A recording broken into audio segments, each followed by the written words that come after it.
오늘 하나님의 말씀 창세기 20장 1절.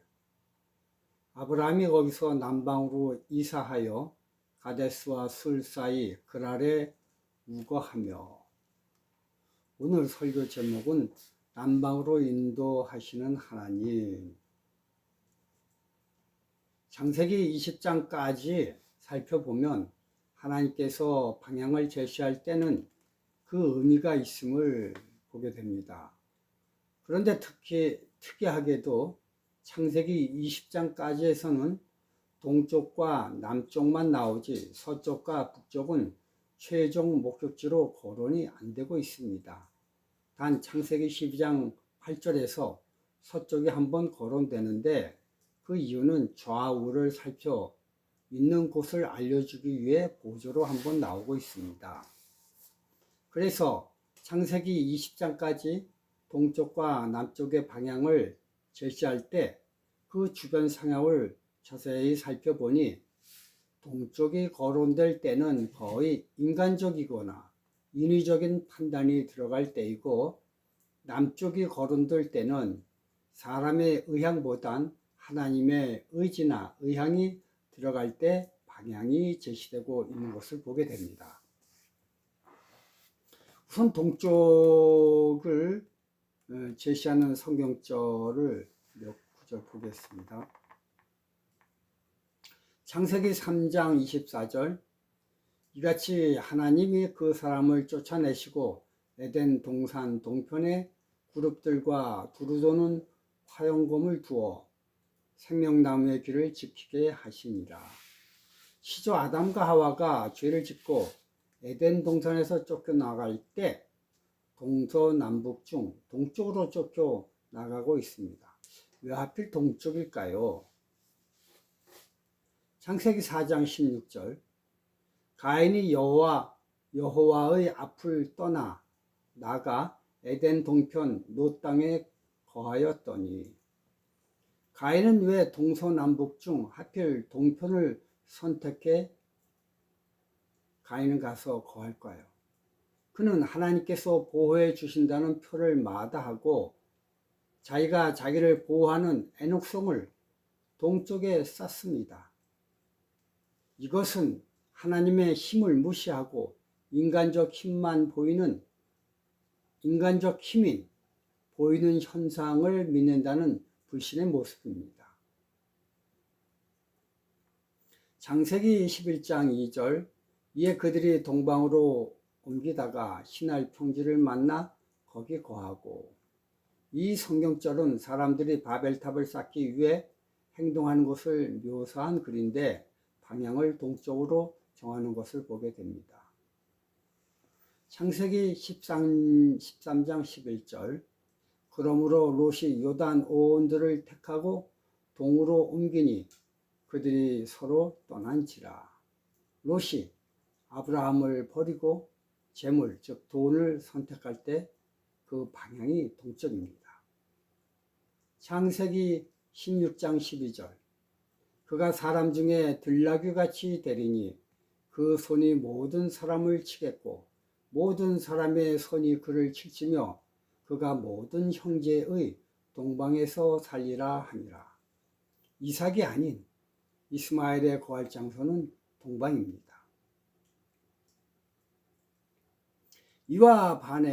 이에 반해 성경에서 동쪽이 아닌 남쪽이 거론된 상황을 한번 살펴보기로 하죠. 창세기 12장 8절 9절. 거기서 베델 동편 산으로 옮겨 장막을 치니 서는 베델이요 동은 아이라. 그가 그곳에서 여호와를 위하여 단을 쌓고 여호와의 이름을 부르더니 점점 남방으로 옮겨갔더라. 아브라함이 가나안에 입성하여 최초로 단을 쌓고 여호와의 이름을 부르는 장소를 알리면서 서쪽과 동쪽이 나옵니다. 그러나 이것은 최종 목적지가 아니고 아브라함이 거할 장소를 성경은 최종적으로 시작할 때는 남방이라는 방향의 단어를 삽입시키고 있습니다. 창세기 13장 1절. 아브라함이 애굽에서 나올새 그와 그 아내와 모든 소유며 롯도 함께하여 남방으로 올라가니. 성경에서는 방향이 제시될 때는 가는 방향이나 목적지를 알려주는데, 여기서는 특이하게도 떠나는 방향을 의도적으로 알려주면서 남방이란 방향을 제시하고 있습니다. 왜 성경은 가는 방향인 북쪽이나 동쪽을 거론하지 않고 떠나는 남쪽을 거론하고 있을까요? 지도를 보면 애굽은 지금 아브라함이 가려고 하는 장소보다 더 남쪽입니다. 그럼에도 불구하고 남쪽이란 단어를 사용하기 위해 더 남쪽인 애굽에서 위쪽의 남쪽인 곳으로 간다며 특이하게 올라간다 라는 단어를 붙여가면서까지 하며 철저하게 동쪽을 거론하지 않고 남쪽이란 단어를 아브라함에게 적용하고 있습니다. 그것은 방향을 지적하면서 그 방향을 향해 나가는 의지 속에는 하나님의 뜻이 서려 있기 때문입니다.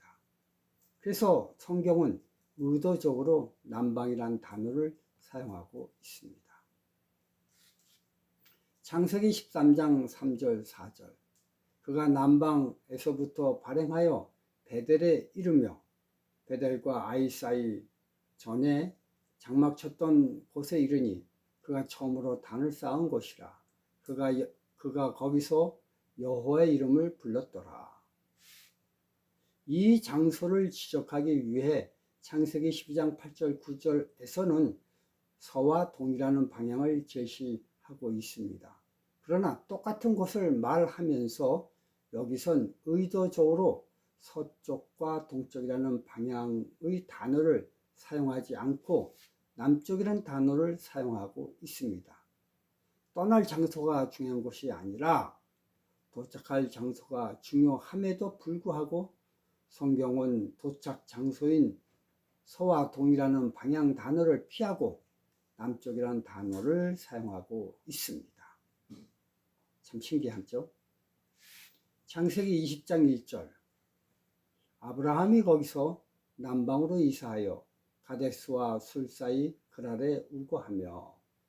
제가 성경을 깊이 연구한 바로는 아브라함이 가데스와 술 사이 그랄에 우거하려는 이유는 잠시 후면 세력이 막강하게 될 해족속, 즉 블레셋 족속을 전도하기 위해 하나님이 그곳으로 선교사 사명을 가지고 아브라함을 가게 하셨습니다. 그렇기 때문에 방향을 제시할 때 남방이라는 방향을 적고 있습니다. 히브리 11장 8절을 보면요. 믿음으로 아브라함은 부르심을 받았을 때 순종하여 장래 기업으로 받을 땅에 나아갈새 갈 바를 알지 못하고 나갔으며. 아브라함은요, 가나안이 어느 쪽인지 어느 방향인지 도무지 알지 못하는 상황에서 매일매일 아침마다 믿음으로 발걸음을 옮겼습니다. 그러나 하나님은 아브라함이 의식하지 못하고 있을 때나 아브라함이 발걸음을 동쪽이 아닌 남쪽으로 옮기고 계셨던 것입니다. 이 의미는 아브라함의 모든 행동에 하나님의 의도가 포함되어 있다는 뜻입니다.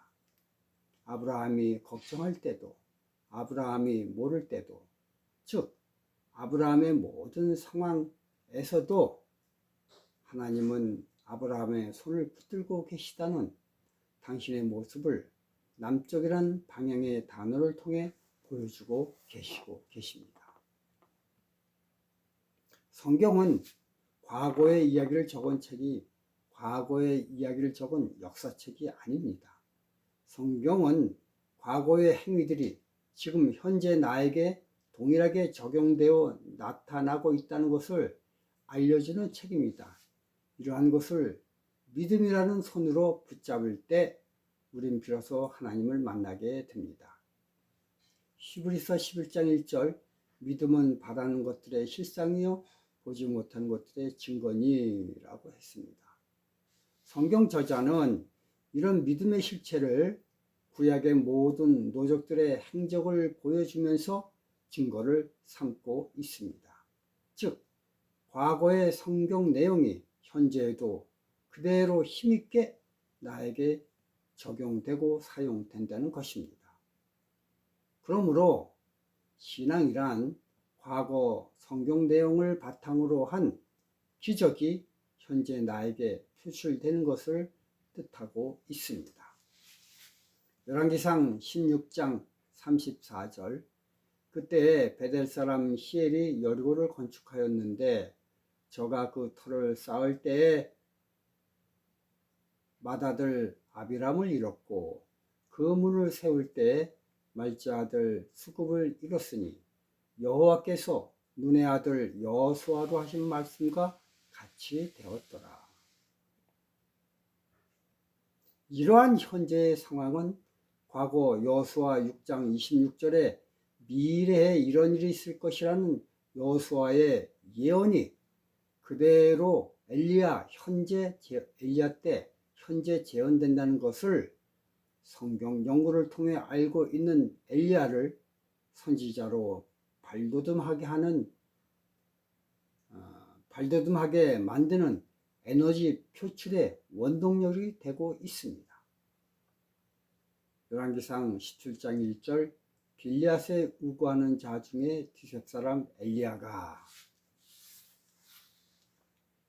그러므로 우리가 신앙하면서 대단히 조심해야 될 문제가 있는데 그것은 우리의 모든 신앙적 일정은 전부 다 성경 말씀에 바탕을 두고 발현되어야 한다는 것입니다.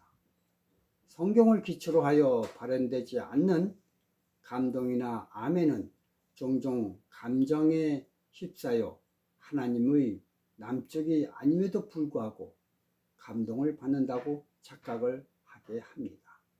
이런 신앙적 감동은 남쪽이 아니고 동쪽입니다. 누가복음 10장 18절 예수께서 이르시되 사단이 하늘로서 번개같이 떨어지는 것을 내가 보았노라. 마태복음 24장 24절 26절 거짓 그리스도들과 거짓 선지자들이 일어나 큰 표적과 기사를 보이어 할 수만 있으면 택하신 자라도 미혹하게 하리라. 보라, 내가 너희에게 미리 말하였노라. 그러면 사람들이 너희에게 말하되 보라, 그리스도가 광야에 있다 하여도 나가지 말고 보라, 골방에 있다 하여도 믿지 말라. 이 말씀을 통해서 우리는 모든 신앙적 기적을 우린 성경을 토대로 하여 발생될 때 그것을 믿어야 합니다. 이런 자들을 가리켜 말씀의 백성이라고 하는 것입니다. 종종 우리는 개신교인들이 자주 사용하는 성경이 아닌 꿈에서 만난 하나님에 대한 간증을 매우 조심스레 대하여야 됩니다. 그것이 사단의 함정일 수도 있기 때문입니다. 오늘 우리는 언제나 남쪽으로 인도하시는 하나님의 손길을 성경을 통해 접하는 하루가 되실 바라며 말씀을 마치겠습니다. 감사합니다.